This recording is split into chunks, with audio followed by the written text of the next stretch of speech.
চলছে শ্রাবণ পরিক্রমার মাতৃশ্রমের অনুষ্ঠান।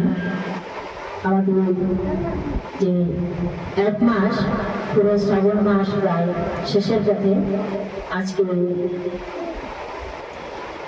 31তম দিবসের মাতৃশ্রমের অনুষ্ঠানের আয়োজন করেছেন পিঙ্কি চৌধুরী।